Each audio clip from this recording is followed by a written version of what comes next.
The objection that there are thousands of Christian denominations is generally assumed to mean that if these thousands of different types of Christians can't all agree on what Christianity is, then how can the rest of us be expected to?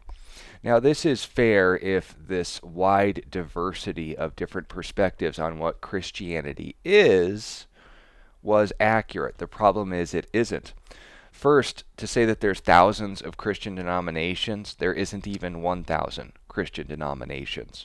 We need to clarify that a group of individuals down the street calling themselves Christians, but behaving in some different way than the majority of Christians do, doesn't make them a different denomination. It doesn't make them a whole different religion. It doesn't make them a unique sect of Christianity.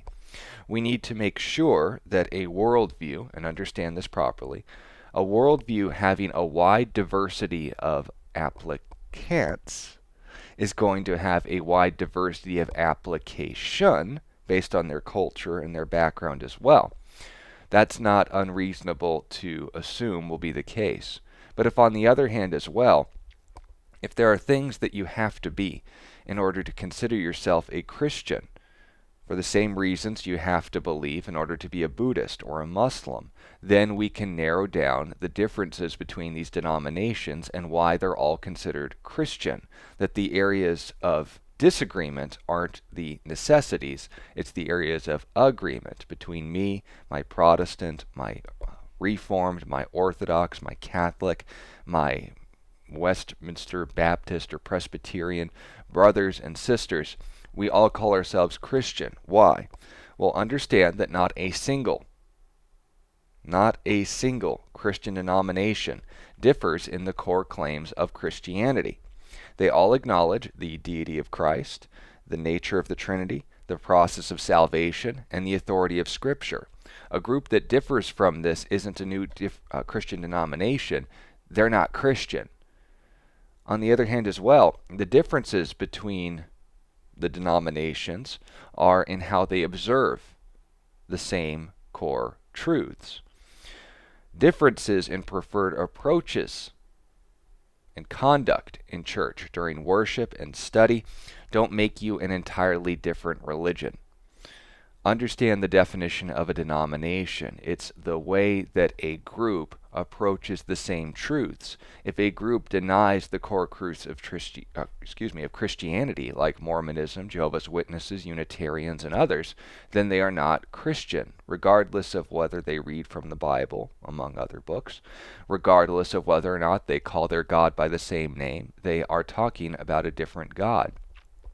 But if on the other hand you say, well, how do we know which church is the right one? Well, it's one church as long as they affirm the truth about God and Christianity, they are Christians.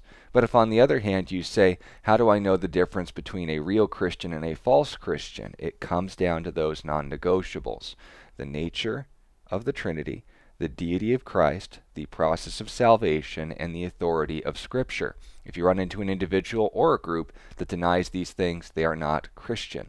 But if on the other hand you run into a group that says, so in appreciating the deity of Christ, we're going to have what we call Mass, this ritual in which we gather together and based on its structure and traditions, we'll remember and recognize how he demonstrated that in history.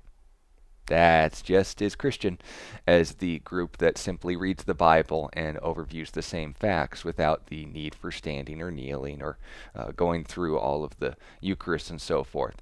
If they're an Orthodox and they prefer a different type of structure to Mass and they have a different leadership structure, that doesn't make them a whole different religion.